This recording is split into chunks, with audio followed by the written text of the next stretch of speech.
Ah! Vous ne savez pas ce que signifie vivre selon ma volonté.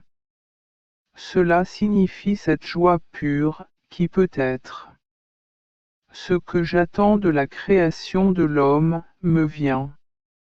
Cela signifie la disparition de toute l'amertume que l'homme perfide m'a infligée presque depuis le début.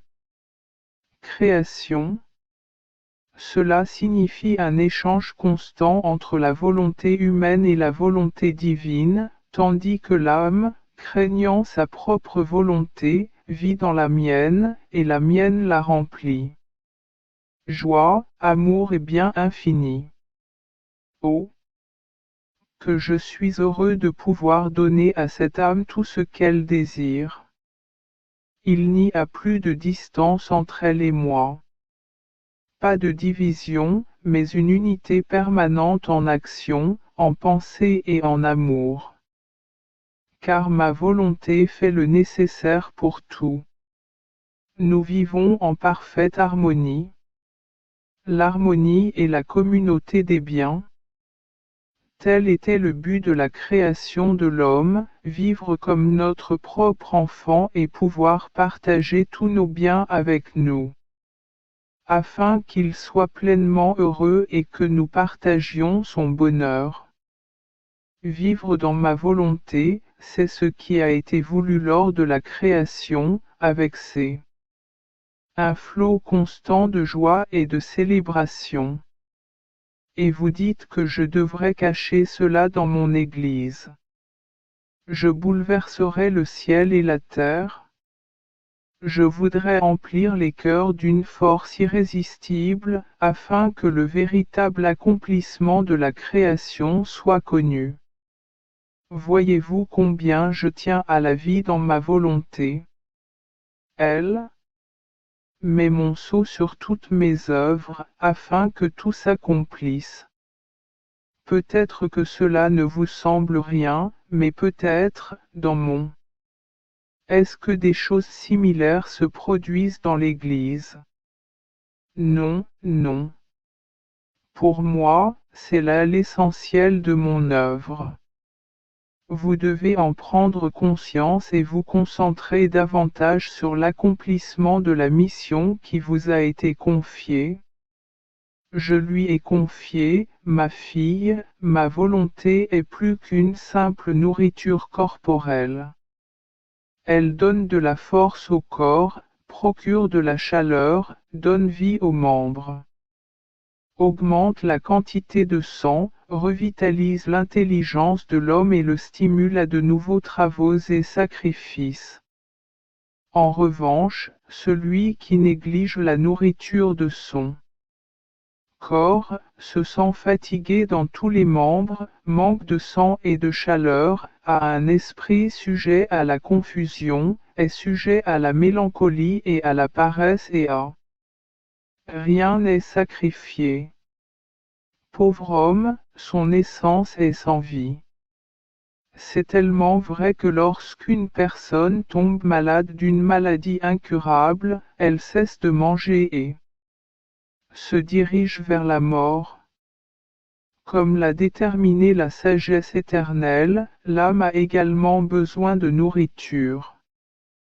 La volonté de Dieu est pour elle une nourriture délicieuse. Cette nourriture ajoute sa force dans la recherche du bien et l'emplit d'amour pour Dieu. Elle emplit l'âme de vitalité, la stimulant à développer toutes les vertus, à entreprendre de nouvelles choses. Œuvre et de grands sacrifices. Cela se reflète dans l'intelligence de l'homme.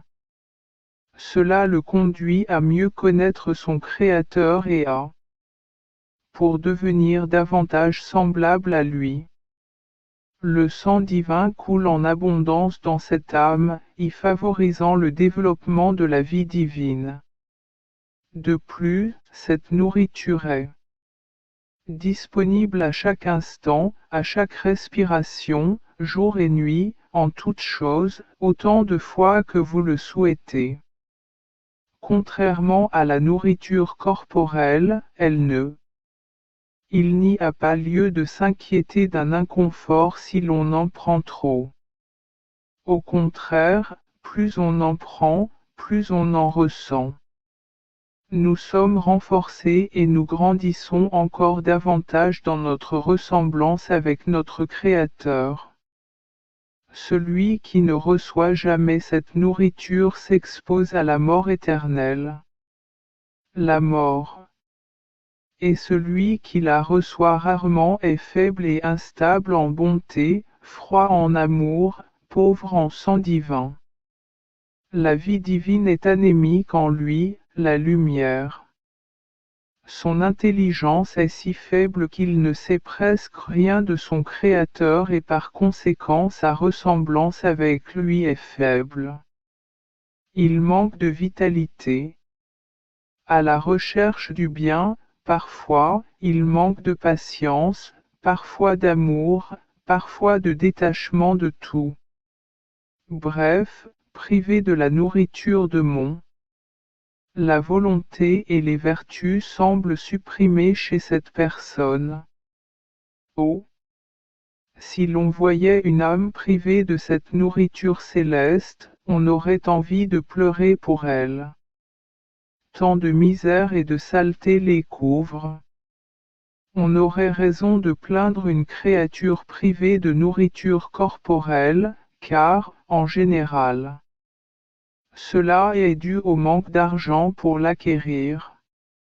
Mais l'âme qui se prive de la nourriture de ma volonté mérite la damnation, car rejette la nourriture qui lui donne la vie et qui lui est offerte gratuitement. Jésus ajouta, ma fille, toute vie a besoin de nourriture. Sans nourriture, l'homme n'est pas formé et ne grandit pas. Et si l'homme manque de nourriture, il risque d'être privé de vie. Or, en suivant ma volonté, en vous unissant à ses actions, en faisant et en répétant vos mouvements en elle, vous formez la nourriture qui nourrit et façonne la vie. Ma volonté est en ton âme, et tu la fais grandir. Ma volonté ne peut être nourrie que par les actes que nous accomplissons dans notre volonté. Elle ne peut naître ni se développer chez la créature si elle n'entre pas dans notre volonté. Et en unissant les actes de la créature à ma divine volonté, ma volonté façonne sa naissance à partir de la lumière pour façonner la vie de la volonté divine dans la créature. Plus la créature crée des actes de la volonté divine, plus s'unit aux actes de la divine volonté et vit en eux, plus abondante est la nourriture que la créature crée pour nourrir la vie de ma volonté et la rendre plus rapide. Grandit dans son âme. Ainsi, en encerclant ma volonté, tu façonnes la vie. C'est la nourriture qui sert à développer la vie de ma divine volonté en ton âme, et qui sert à préparer la nourriture pour nourrir ma volonté chez les autres créatures. Soyez donc vigilants et ne cessez pas, faites-la grandir. Il y a la vie divine. De plus, cette nourriture est disponible à chaque instant, à chaque respiration, jour et nuit, en toutes choses, aussi souvent qu'on le désire. Contrairement à la nourriture physique, il n'y a pas lieu de s'inquiéter d'un inconfort si vous en consommez trop. Au contraire, plus vous en consommez, plus vous en ressentez. Plus nous l'acceptons, plus nous sommes fortifiés et plus nous grandissons dans notre ressemblance avec notre Créateur. Celui qui n'accepte jamais cette nourriture expose à la mort éternelle. Et celui qui la reçoit rarement est faible et instable en bonté, froid en amour, pauvre en sang divin. Vie. Le divin est anémique en lui, la lumière de son intelligence est si faible qu'il ne sait presque rien de son Créateur et par conséquent de sa ressemblance avec lui. Il est faible. Il manque de vitalité dans la recherche du bien, il manque parfois de patience, parfois d'amour, parfois de détachement.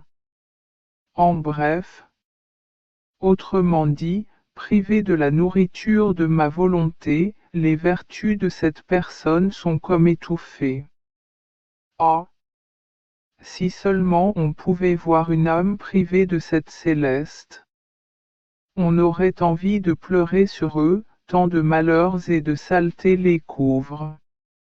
On aurait raison de plaindre une créature privée de nourriture. Nourriture corporelle, car, en général, c'est dû au fait qu'il n'y a pas d'argent pour se l'acquérir. Mais l'âme qui se prive de la nourriture de mon elle est condamnée parce qu'elle rejette la nourriture qui lui donne la vie et qui lui est offerte gratuitement. Jésus ajouta, ma fille, tout. La vie a besoin de nourriture. Sans nourriture, l'homme ne se forme pas et ne grandit pas. Et si l'homme manque de nourriture, il court un danger. Qu'il sera privé de vie. Maintenant, en suivant ma volonté, en vous unissant à ces actions, en effectuant et répétant vos mouvements en elles, vous façonnez. Nourriture qui nourrit et façonne la vie de ma volonté en ton âme, et tu la fais grandir. Ma volonté ne peut se nourrir que par ton. Celle que nous accomplissons dans notre volonté. Elles ne peuvent naître ni se développer chez la créature si elles n'entrent pas dans notre volonté. Et à travers unification des actes de la créature avec ma divine volonté, ma volonté façonne sa naissance à partir de la lumière pour façonner la vie de la divine volonté dans la créature. Plus la créature crée des actes de la volonté divine, plus elle s'unit aux actes de la volonté divine et vit en eux, plus abondante est la nourriture que la créature crée. Pour nourrir la vie de ma volonté et la faire grandir plus vite dans son âme. Ainsi, en circulant dans ma volonté, tu façonnes la vie. C'est la nourriture qui sert à développer la vie de ma divine volonté dans votre âme, et, qui sert à préparer la nourriture pour la nourriture de ma volonté dans d'autres créatures. Soyez donc vigilants et ne cessez pas de laisser la vie divine s'y développer. De plus, cette nourriture est disponible à chaque instant, à chaque respiration. Jour et nuit, en toutes choses, autant de fois que vous le souhaitez. Contrairement à la nourriture corporelle, il n'y a pas lieu de s'inquiéter si vous la consommez pendant. Vous pourriez ressentir de l'inconfort. Au contraire, plus nous en prenons, plus nous nous renforçons et plus nous grandissons dans notre ressemblance avec notre Créateur. Celui qui ne prend jamais cette nourriture s'expose à la mort éternelle.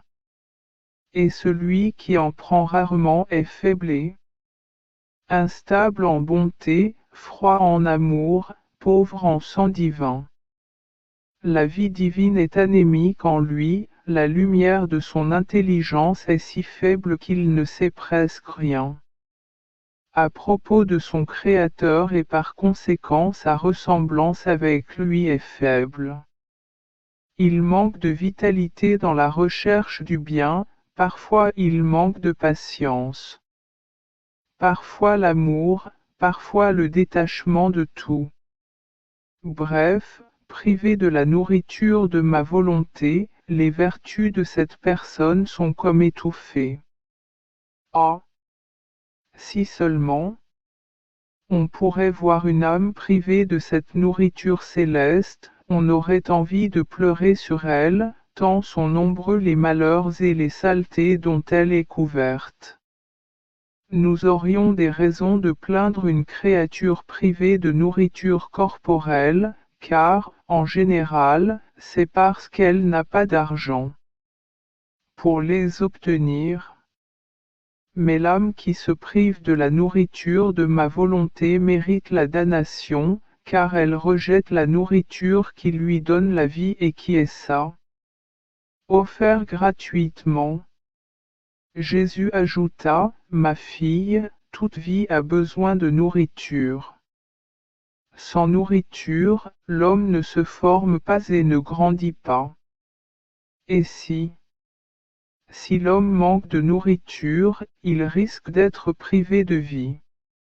Maintenant, suivant ma volonté, m'unissant à ses actions. En faisant et en répétant vos mouvements en elle, vous formez la nourriture qui nourrit et façonne la vie de ma volonté dans votre âme, et vous la faites grandir. Ma volonté ne peut se nourrir d'autres actes que ceux que nous accomplissons dans notre volonté. Elle ne peut naître ni se développer si la créature n'entrera pas dans notre volonté. Et en unissant les actes de la créature à ma divine volonté, ma volonté façonne sa naissance à partir de la lumière, de sorte que façonner la vie de la volonté divine dans la créature. Plus la créature crée des actes de la volonté divine, plus elle s'unit à ces actes et vit en eux. Plus abondante est la nourriture que la créature crée pour nourrir la vie de ma volonté et la faire croître plus rapidement dans son âme. Ainsi, circulant dans mon will, tu façonnes la vie. C'est la nourriture qui sert à se développer.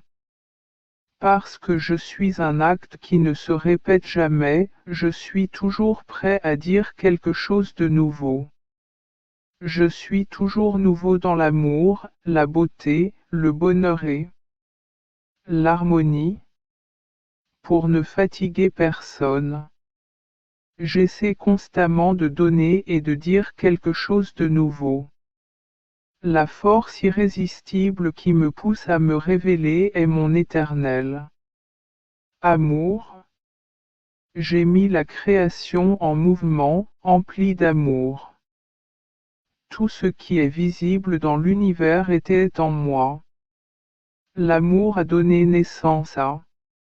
J'ai fait un reflet de ma lumière et créé le soleil, il a tiré de moi le reflet de mon immensité et de mon harmonie, et j'ai étendu les cieux, les harmonisant. Ils sont ornés d'une multitude d'étoiles et de corps célestes. Ces choses et d'autres que j'ai créées ne sont rien d'autre que le reflet de mes attributs qui sont issus de moi. Mon amour a trouvé un exutoire. Et j'ai pris un grand plaisir à voir comment tout ce qui était en moi se dissipait en petites particules flottantes sur toute la création. Et pourtant, quelle joie cela me procure de révéler des vérités qui ne sont pas le reflet de mes attributs, mais l'essence même des biens qui s'y trouvent en moi et qui parlent de moi avec éloquence, non pas en silence, comme des créatures.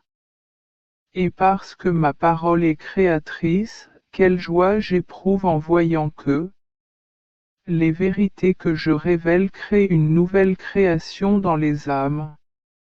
Bien qu'à partir d'un seul fiat, j'ai créé tant de choses. Ainsi, en révélant mes vérités, je ne dis que le fiat, mais les vérités que je fais connaître. Imaginez mon plaisir lorsque je révèle mes vérités aux âmes non pas en silence, mais d'une voix forte. Quand je révèle mes vérités, mon amour s'exprime et célèbre. Et j'aime immensément ceux qui daignent m'écouter. J'ai accompagné mon cher Jésus aux heures de sa passion, notamment lorsqu'il fut accusé par les Juifs devant Pilate. Lui, mécontent d'eux. Après avoir porté des accusations contre Jésus, il l'interrogea pour trouver des raisons suffisantes de le condamner ou de le libérer. Me parlant intérieurement. Jésus a dit, ma fille, tout dans ma vie était un mystère profond et un enseignement sublime que l'homme doit méditer pour me comprendre. Imiter. Les Juifs étaient si fiers et si habiles à feindre la sainteté et à créer l'apparence de personnes justes et consciencieuses qu'ils croyaient qu'il suffisait. Ils me conduiront devant Pilate, affirmant que je mérite la peine de mort. Il les écoutera et me condamnera sans autre forme de procès. Ils résistèrent d'abord, fondés principalement sur le fait que Pilate était un païen et ne connaissait pas Dieu. Mais Dieu en décida autrement pour avertir les autorités et leur apprendre que malgré son apparente honnêteté et la sainteté des accusateurs du présumé criminel, ils ne devraient pas croire ces accusateurs trop facilement, mais ils devraient pouvoir leur poser de nombreuses questions afin de pouvoir pour déterminer si, derrière les apparences de bonnes intentions, se cache la vérité, ou l'envie, le ressentiment et le désir d'un avantage ou d'un honneur. Un examen approfondi révèle que les gens peut les perturber et montrer qu'ils ne sont pas dignes de confiance. Voyant que quelqu'un a des doutes à leur sujet, ils peuvent s'abstenir d'accuser les autres et, en profitant, quel mal peuvent faire des supérieurs lorsqu'ils attribuent le mérite à une bonté feinte au lieu d'une vertu prouvée? Les Juifs étaient très humiliés, ils ne furent pas facilement convaincus par Pilate et durent répondre à de nombreuses questions. Ils furent encore plus humiliés lorsqu'ils virent que il y avait plus de droiture et de conscience chez le juge non juif que chez eux. D'ailleurs, si Pilate m'a condamné, ce n'est pas parce qu'il les croyait, mais parce qu'il ne les croyait pas. Il n'avait pas d'autre choix pour éviter de perdre son poste. Il faut savoir examiner les intentions. Cela apporte une lumière qui apaise le bien et trouble le bien. Pilate, voulant en savoir plus, me dit, es-tu donc roi? Où est ton royaume? Je voulus lui offrir un autre sublime leçon en disant, oui, je suis un roi. Avec cette réponse, j'aurais voulu lui dire, sais-tu ce qu'est mon royaume? C'est ma souffrance, mon sang et mes vertus. Mon royaume n'est pas en dehors de moi, mais en moi. Ce qu'un homme possède en dehors de lui-même ne peut être ni un vrai royaume ni une vraie empire. Car ce qui est extérieur à l'homme peut être perdu ou approprié, et il sera contraint de le quitter. Tandis que ce qui est intérieur, l'homme ne peut être enlevé. Sa possession est éternelle. Les caractéristiques de mon royaume sont les blessures, la couronne d'épines et la croix. Je ne me comporte pas comme les autres rois, qui gardant leurs sujets séparés les uns des autres, sans sécurité et même sans nourriture, j'appelle mon peuple à vivre dans mes blessures. Fortifié par mes souffrances, apaisé par mon sang et nourri par mon corps. Cela signifie régner véritablement. Tous les autres royaumes sont royaumes d'esclavage, de danger et de mort. Dans mon royaume est la vraie vie. Combien de secrets profonds sont cachés dans mes paroles. Souffrances, humiliations et abandon de tous, dans la pratique des vraies vertus, l'âme doit se dire, ceci est mon royaume, qui ne périra pas. Personne ne peut me l'enlever ni y toucher. Il est éternel et divin, semblable au royaume de mon doux Jésus. Mes souffrances, renforcez-moi. Personne ne peut me combattre à cause de la forteresse dans laquelle je me trouve. Voici le royaume de paix auquel tout mon peuple doit aspirer.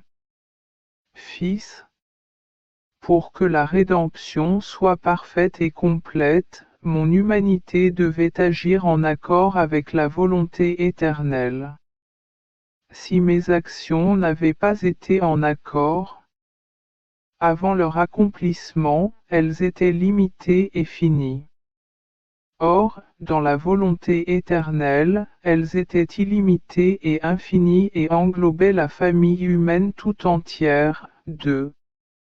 Du premier au dernier homme, j'ai absorbé en moi toutes sortes de souffrances.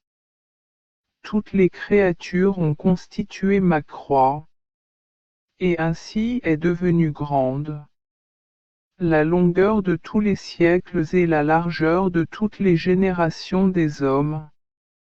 Ce n'est pas seulement la petite croix du Golgotha sur laquelle les Hébreux m'ont crucifié. Il n'y avait que l'image de la grande croix sur laquelle la volonté suprême m'avait crucifié. Toutes les créatures formaient ma croix, bien qu'elle fût la volonté divine.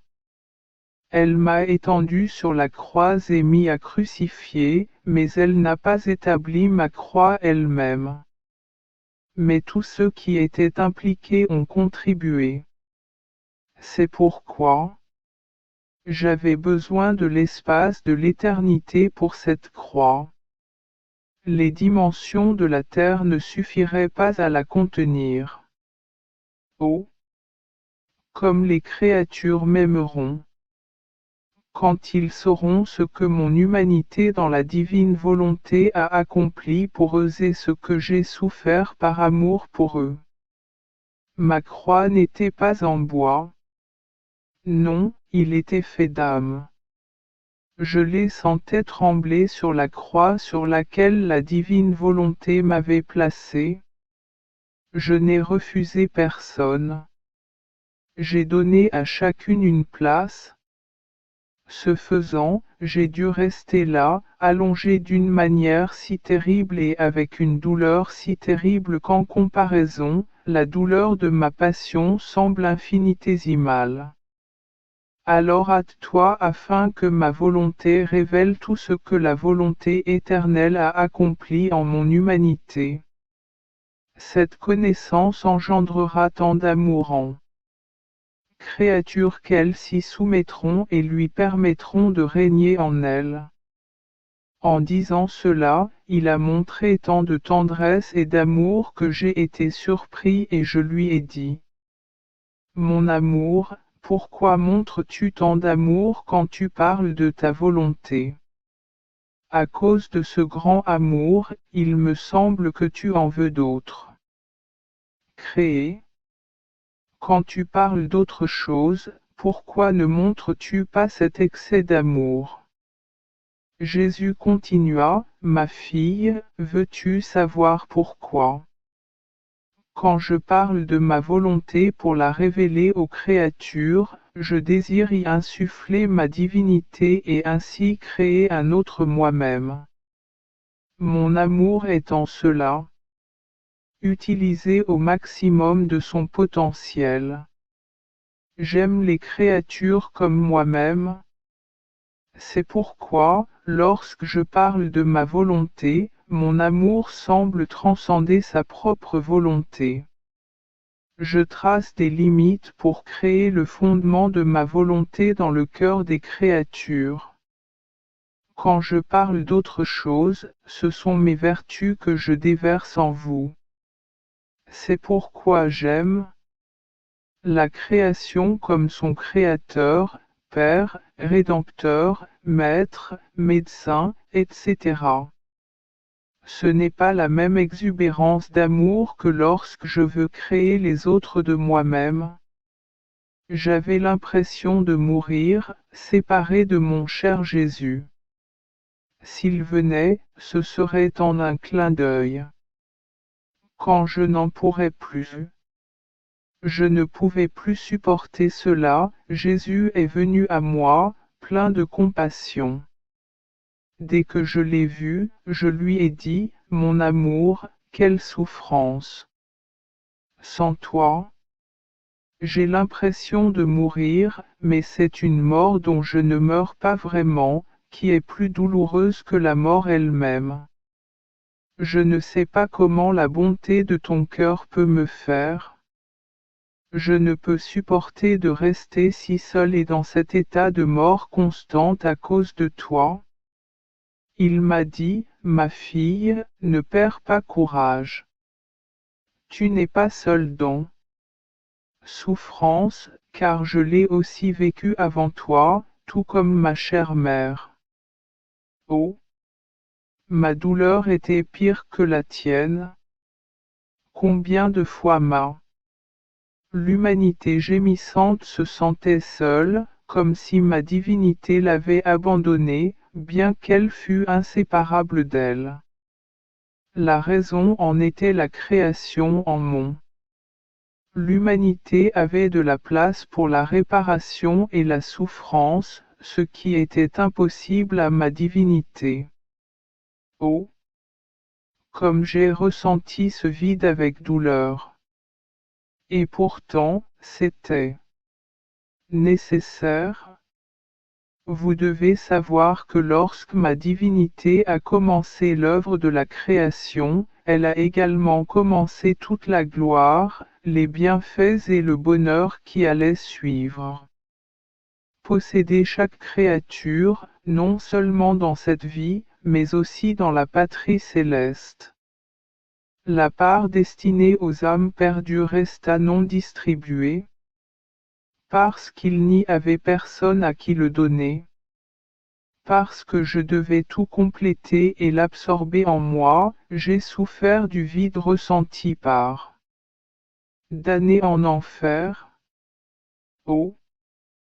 Que cette souffrance m'a été douloureuse. C'était une mort impitoyable.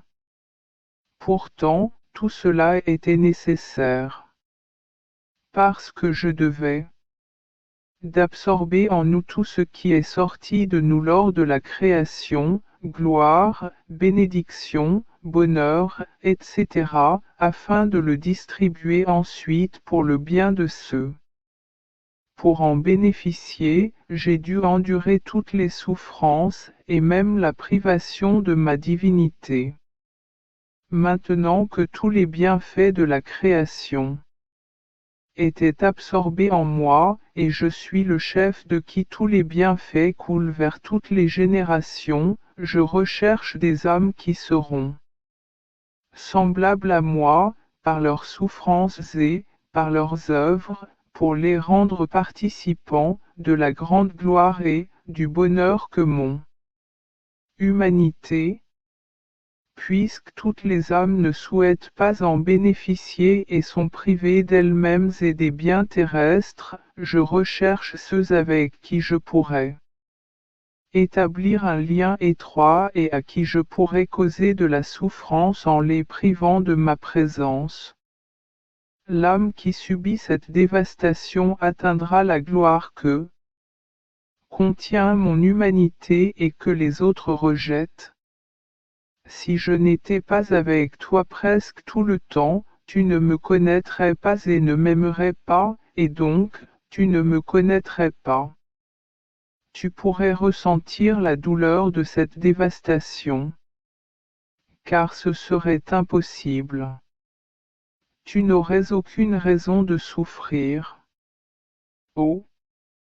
Combien d'âmes sont ceux qui sont séparés de moi, et même les morts. Ces âmes sont tristes si elles sont privées d'un petit plaisir ou d'un désir. Cependant, lorsqu'il s'agit de priver de moi, ils ne s'en repentent pas et n'y pensent même pas. C'est pourquoi votre souffrance devrait vous consoler.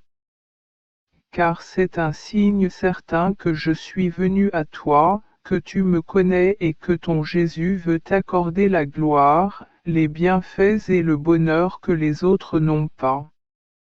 Ce qui lie le plus fortement une âme à moi, c'est la perte de sa volonté dans la mienne.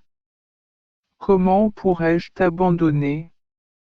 En te parlant tant de ma volonté, j'ai établi. Il existe de nombreux liens indissolubles entre toi et moi. Ma volonté éternelle lie ta petite volonté à chacune de mes paroles. Tu devrais. Sachez qu'en créant l'homme, nous avions à l'esprit qu'il devait vivre dans notre volonté et ainsi prendre ce qui est nôtre et vivre par nos moyens, le transformant en. La plupart des actes divins sont des actes humains qu'il accomplira. Mais l'homme a voulu vivre selon sa propre volonté, par ses propres moyens, et dès lors, il s'est exilé d'eux. Ma véritable patrie et tous les bienfaits qu'elle apporte. Ainsi, mes immenses bienfaits sont restés sans héritier, aucun d'entre eux. Il n'en a pas profité. En conséquence, mon humanité a pris la place de l'homme et a accepté tous ses bienfaits, vivant chaque instant dans la volonté éternelle. Tout au long de la naissance, de la croissance, des épreuves et de la mort, mon humanité est toujours restée liée aux baisers éternels de la volonté suprême. Ainsi, il s'empara de tous les bienfaits que l'homme ingrat avait refusés. Ma fille, ma sagesse infinie abonde. Vous a parlé de ma volonté, non seulement pour vous informer, mais aussi pour que vous y viviez et preniez possession de ses bienfaits. L'humanité a tout accompli et tout pris possession, non seulement pour elle-même, mais aussi pour tous ses frères. J'ai attendu des siècles.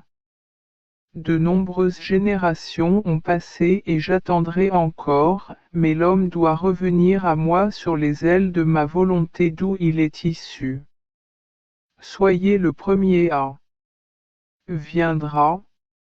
Mes paroles vous appellent à prendre possession de ces choses et à créer des chaînes qui vous lieront inextricablement à ma volonté. J'ai pensé à les souffrances de ma Mère céleste. Se mouvant en moi, mon doux Jésus me dit, ma fille, je suis le roi de la douleur. Homme et Dieu, j'ai dû tout concentrer en moi pour avoir la priorité sur tout, même sur la souffrance. La souffrance de ma mère était un reflet du mien. Elle participait ainsi à toutes mes souffrances. Sa souffrance était si grande qu'à chaque bruit, elle avait l'impression de mourir, mais l'amour a soutenu son esprit et l'a gardé en vie. C'est pourquoi elle est la reine des douleurs.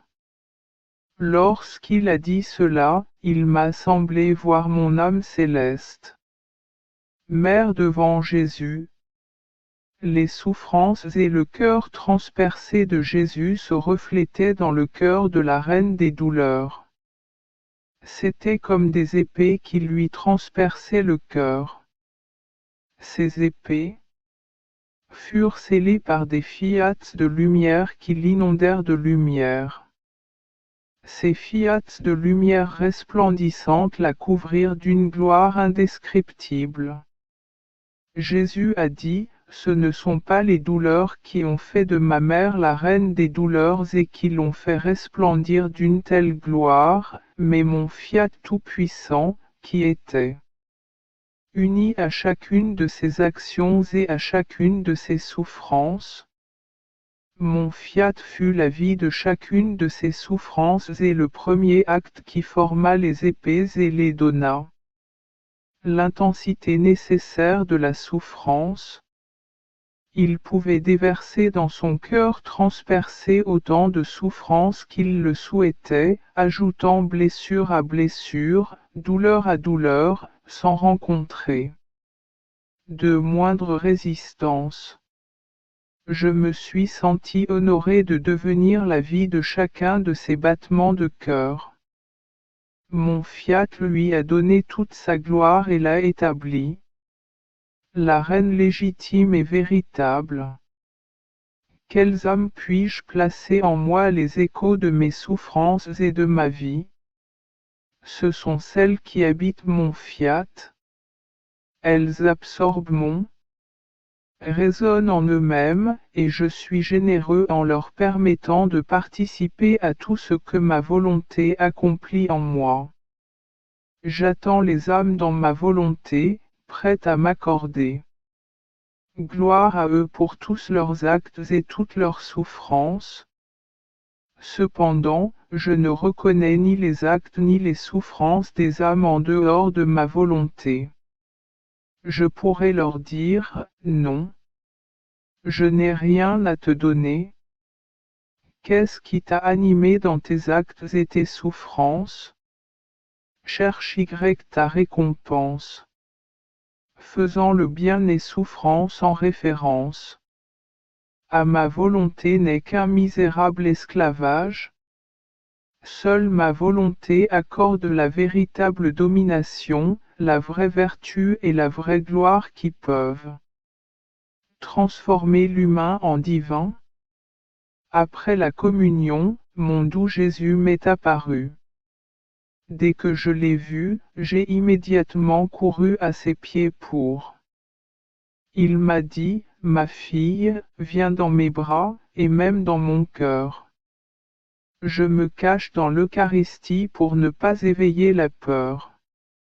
Le sacrement me plonge dans l'abîme le plus profond de l'humiliation, pour élever la créature à moi, afin qu'elle devienne une avec moi, afin que mon sacrement, le sang pourrait couler dans ses veines, que je deviendrais la vie de chaque battement de son cœur, de chacune de ses pensées et de tout son être. Mon amour me consumait. Désire que la créature soit consumée par ces flammes, afin qu'elle puisse renaître comme un second soi. Je voulais me cacher dans l'Eucharistie, entrer en création et accomplir cette transformation.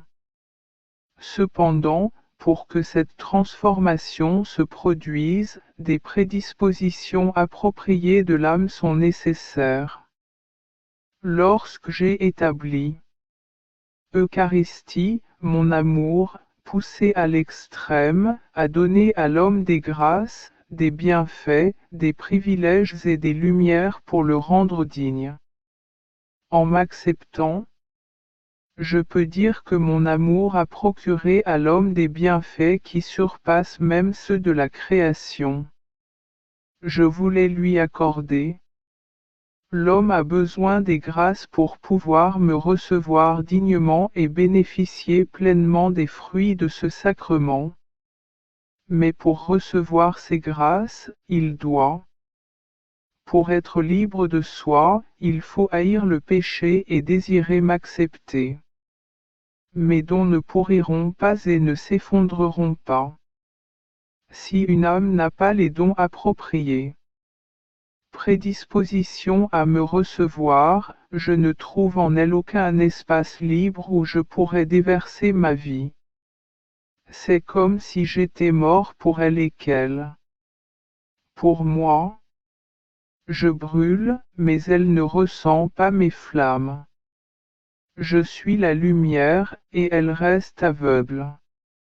Oh, que de souffrances je rencontre dans ma vie sacramentelle.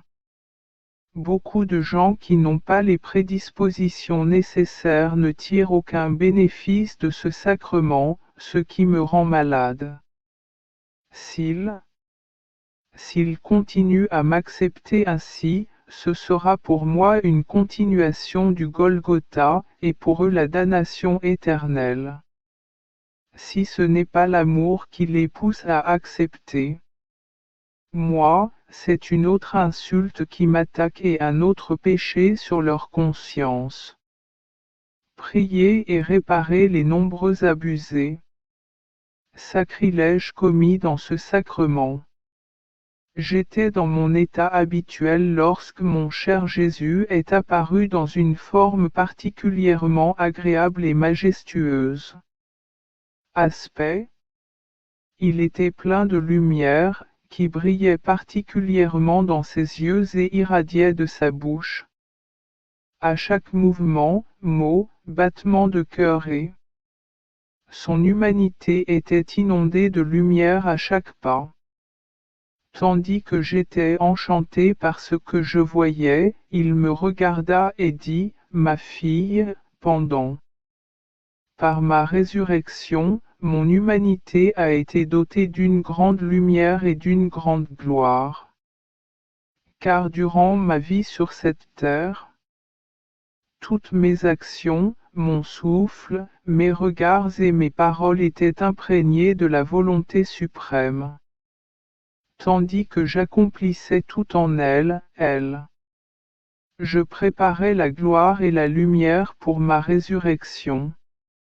Puisque je porte en moi l'immense mer de lumière de ma volonté, il n'est pas étonnant que, lorsque je regarde, je parle ou je bouge, une grande lumière émane de moi, se transmettant à tous. Je veux vous lier à cette lumière, vous conquérir et la répandre en vous. Il y a autant de semences de résurrection que d'actes que vous accomplissez selon ma volonté. Seule ma volonté élève corps et âme à la gloire. Elle sème la grâce, sainteté suprême, résurrection et gloire. En accomplissant ces actes dans ma volonté, l'âme acquiert la lumière divine. Car, par nature, la volonté est lumière, et l'âme qui y vit acquiert la capacité de transformer ses pensées, ses paroles, ses œuvres et tout ce qu'elle fait en lumière. J'ai dit à mon doux Jésus, laisse-moi prier dans ta volonté afin que, multipliées en elle, mes paroles se déversent dans toutes les paroles. Créature aux accents de prière, de louange, de bénédiction, d'amour et d'expiation. Je désire que ma voix, s'élevant entre ciel et terre. Il a absorbé toutes les voix humaines pour pouvoir te les offrir en hommage et pour ta gloire, sous la forme que tu désires donner à chaque parole de tes créatures. Tandis que je disais cela, mon bien-aimé Jésus approcha ses lèvres des miennes. De son souffle, il absorba mon souffle et ma voix. Les plaçant dans sa volonté, il s'empara de chaque parole et de chaque voix humaine, les transformant selon ma manière de parler.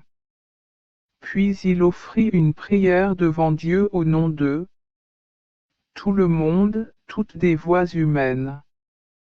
J'étais très surpris. Me souvenant que Jésus ne me parlait plus aussi souvent de sa volonté, je lui dis. Dis-moi, mon amour, pourquoi ne me parles-tu plus si souvent de ta volonté? Peut-être n'ai-je pas été assez attentif à tes leçons ou assez fidèle dans leur exécution. Il me répondit, ma fille, dans ma volonté, il manque des actes humains accomplis de manière divine. C'est gratuit. Ce vide doit être comblé par ceux qui vivent selon ma volonté.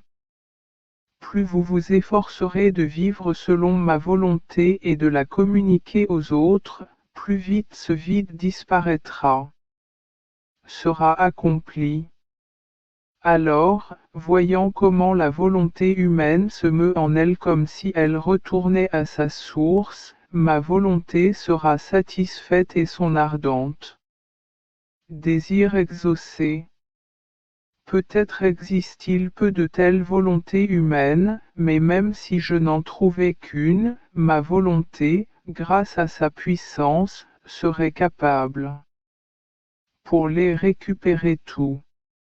Il faudra une volonté humaine pour entrer dans ma volonté et accomplir tout ce que les autres négligent.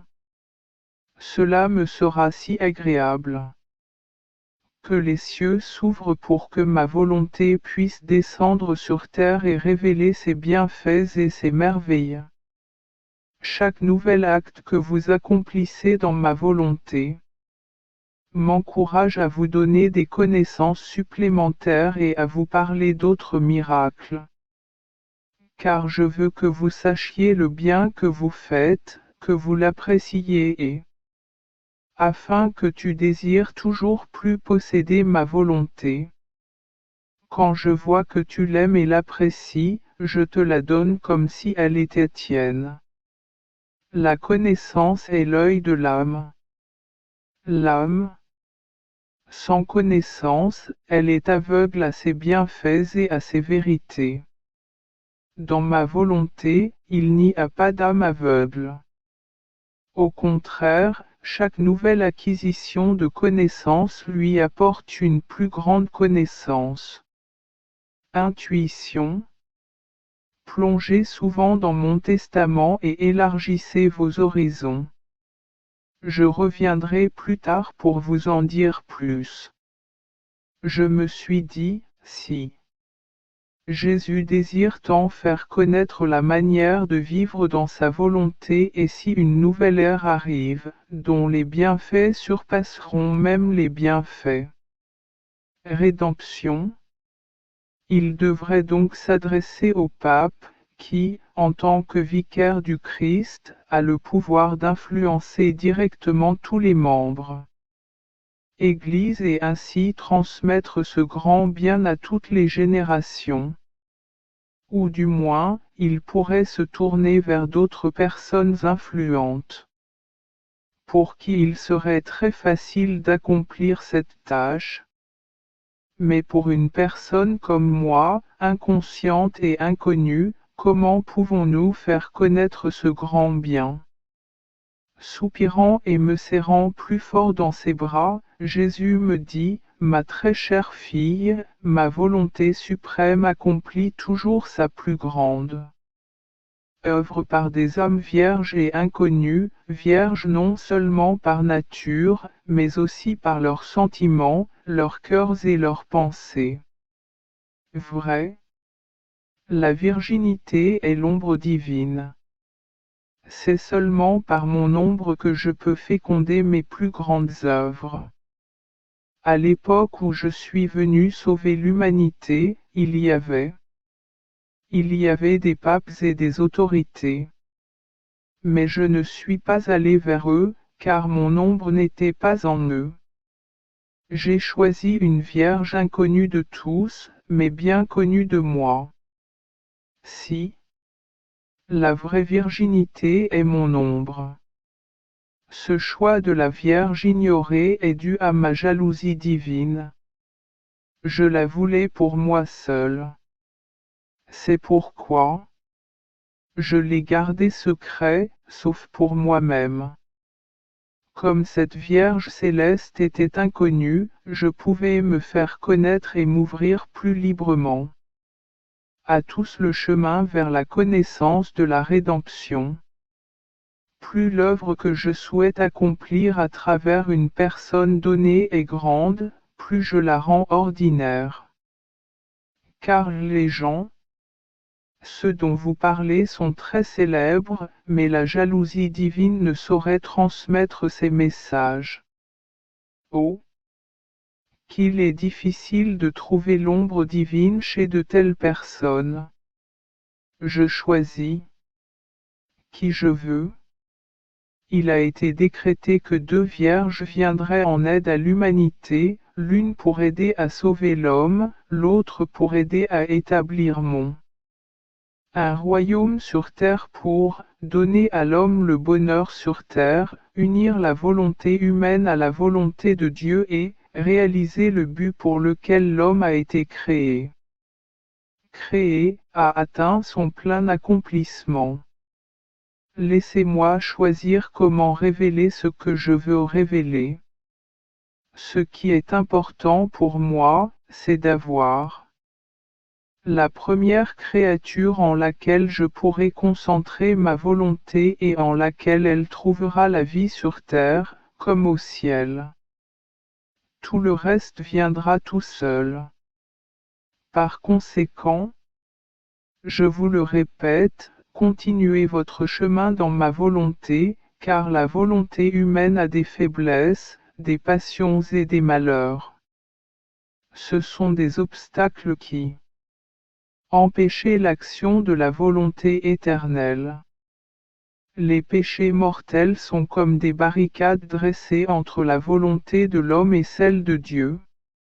Il vous a été donné le pouvoir d'éliminer les obstacles, brisant les barricades et unissant tous les actes humains en un seul dans ma volonté, les plaçant aux pieds de mon Père céleste, afin qu'ils soient approuvés et scellés par sa propre volonté.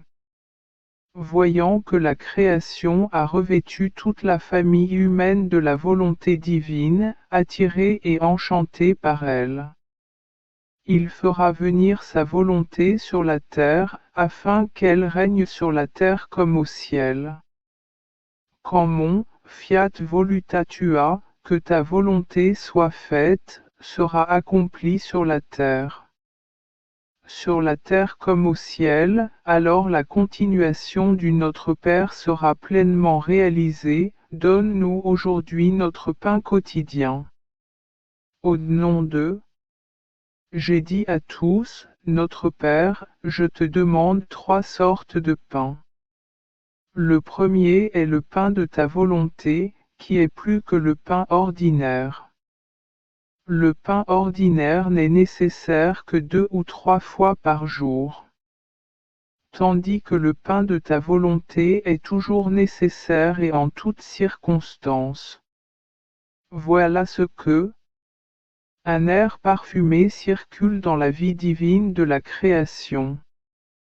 Père, si tu ne donnes pas ce pain à la créature de ta volonté, elle ne pourra jamais en jouir. Tous les fruits de ma vie sacramentelle, qui est le second pain que je vous demande chaque jour. Oh! Dans quel état est mon vie sacramentelle, au lieu de nourrir mes enfants, le pain sacramentel est corrompu par leur propre volonté. Oh! Cela me dégoûte. Bien que je ne les aime pas. Je ne peux leur donner ni bénédiction ni sainteté, car le pain de ta volonté n'est pas en eux. Si je leur donne quelque chose, ce n'est qu'une petite partie, selon ta volonté. Leur disposition, et non toutes les grâces qui sont en moi. Leur accorder patiemment tous mes bienfaits, ma vie sacramentelle. Attends d'avoir d'abord mangé le pain de ta suprême volonté. Le sacrement de l'Eucharistie et tous les autres sacrements que j'ai donnés à mon Église porteront tous leurs fruits et ne mûriront que lorsque ta volonté sera faite sur la terre comme au ciel. Puis j'ai demandé le troisième. Du pain matériel. Comment pourrais-je dire de manière restrictive, donne-nous notre pain matériel quotidien, quand l'homme qui aurait dû le faire, notre volonté, a pris pour elle ce qui est à nous. Le Père ne voudrait pas donner, le pain de sa volonté, le pain de ma vie sacramentelle et, le pain matériel pour. Les fils illégitimes sont destinés aux personnes mauvaises et usurpatrices, mais seulement aux fils légitimes, aux bonnes personnes attachées aux bienfaits du Père. J'ai dit, donne-nous notre pain. Quand ils mangeront ce pain béni, tout leur sourira, le ciel et la terre vivront en harmonie avec eux. Ton Créateur. Puis j'ai ajouté, pardonne-nous nos offenses, comme nous pardonnons aussi à ceux qui nous ont offensés. Car ta volonté est faite sur la terre, comment? Au ciel, alors l'amour sera parfait. Le pardon sera héroïque, comme lorsque j'étais sur la croix. Cela se produira quand l'homme mangera le pain de ta volonté avec le pain de mon humanité. Alors, ces vertus seront vécues dans ma volonté, recevant la marque. Un véritable héroïsme et un caractère divin. Ils seront comme de petits ruisseaux jaillissant de la grande mer de ma volonté. J'ai continué mes paroles et je n'ai pas permis. Nous devons céder à la tentation, car l'homme reste homme, doté du libre arbitre. Je ne lui retire jamais ce que je lui ai donné en le créant. Se craignant lui-même, l'homme doit s'écrier, donne-nous le pain de ta volonté, afin que nous résistions à la tentation, et par la puissance de ce pain délivre-nous du mal. Amen. Notez que nous trouvons ici un lien avec le commandement faisons l'homme à notre image, selon notre ressemblance du livre de la Genèse, comment chaque acte. Une personne est reconnue comme importante, comment les privilèges perdus lui sont restitués, comment elle est assurée qu'elle retrouvera. J'ai perdu le bonheur terrestre et le bonheur céleste.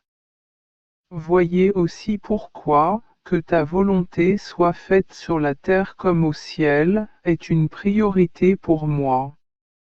Et pourquoi je n'ai jamais enseigné d'autre prière que le Notre Père. L'Église, fidèle exécutrice et dépositaire de mes enseignements, a toujours eu cette prière à cœur. Bouche, en toutes circonstances. Et tous, savants et ignorants, petits et grands, prêtres et laïcs, rois et sujets, tous demandent que la volonté de Dieu soit faite. Accomplie sur la terre comme au ciel. Ne veux-tu pas que ma volonté descende sur cette terre? La rédemption a commencé dans la Vierge.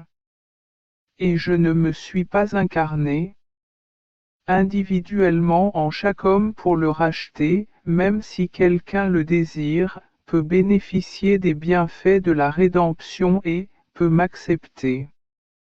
Seulement pour moi-même dans mon sacrement d'amour. De même, le royaume de la divine volonté dans les cœurs doit naître et se développer à travers une Vierge. Quiconque est bien disposé, je pourrai bénéficier des biens offerts à ceux qui vivent dans mon testament. Si je n'avais pas été conçu dans mon testament le plus cher, Mère, la rédemption n'aurait pas lieu.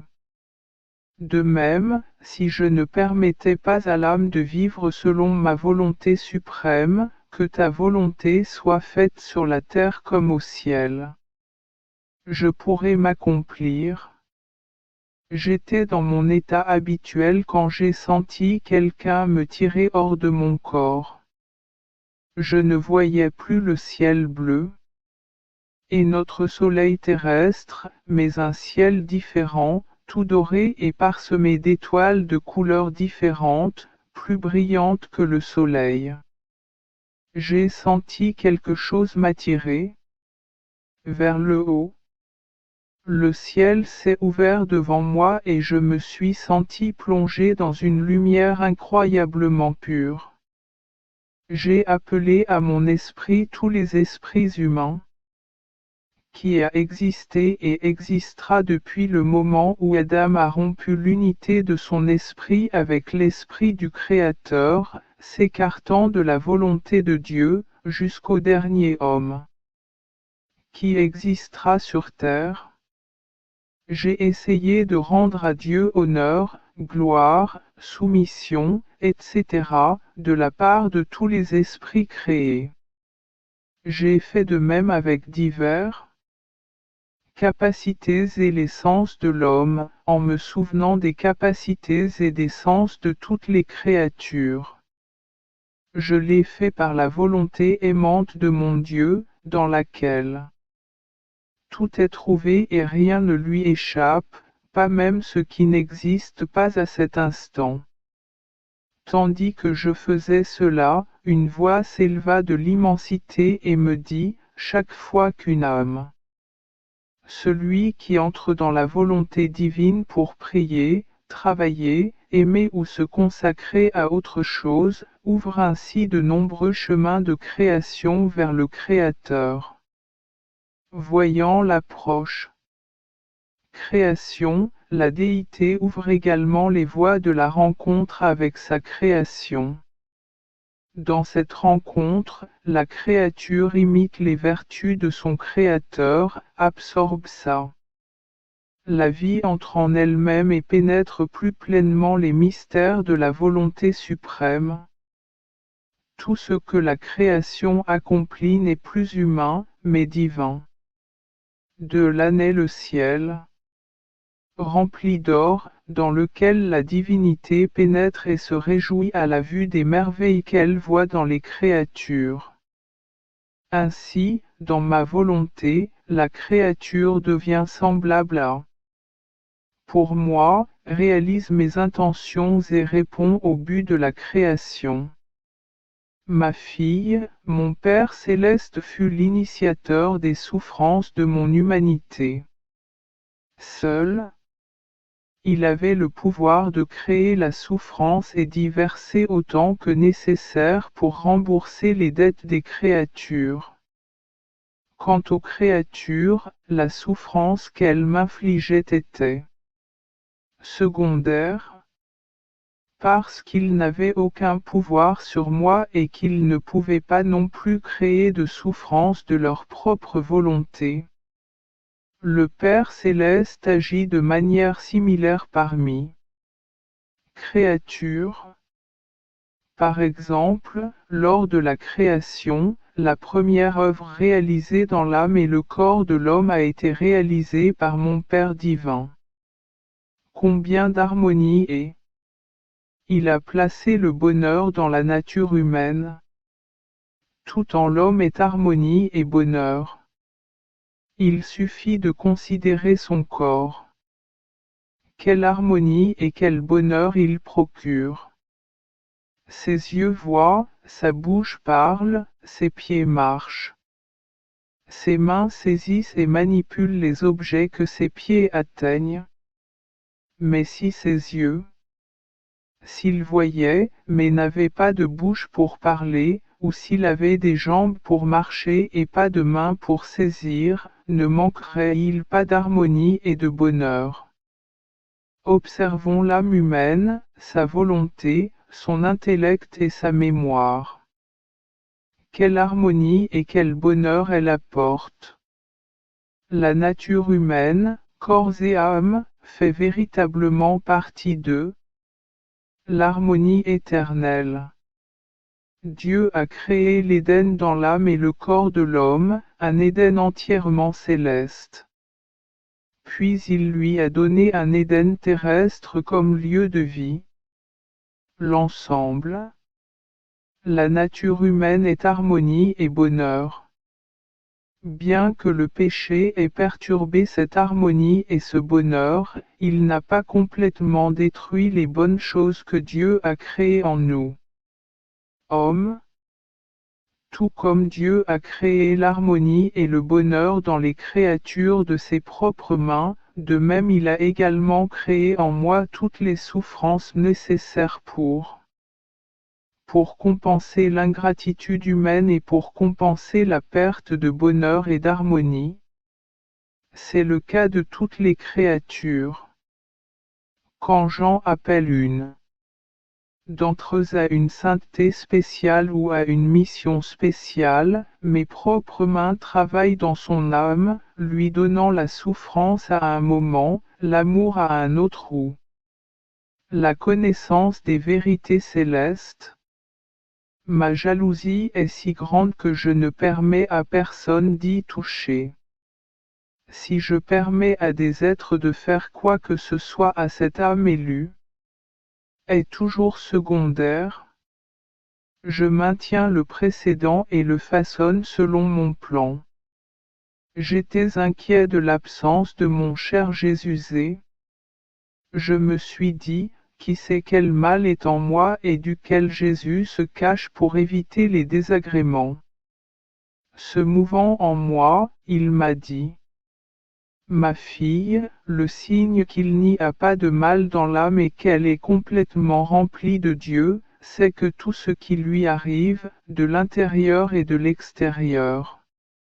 À l'extérieur, elle ne prend aucun plaisir.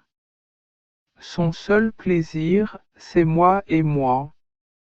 Cela s'applique non seulement aux choses profanes, mais aussi aux choses sacrées. Les personnes pieuses, les cérémonies religieuses, la musique, etc. Pour cette âme, tout cela est froid, indifférent et ne semble pas lui appartenir. La raison en est. C'est très simple, si l'âme est entièrement remplie de moi, elle est remplie de mes plaisirs. Les autres plaisirs n'y ont pas leur place. Aussi belle soit-elle, l'âme n'y est pas attirée. Elle semble insensible. À l'inverse, l'âme qui n'est pas la mienne est vide.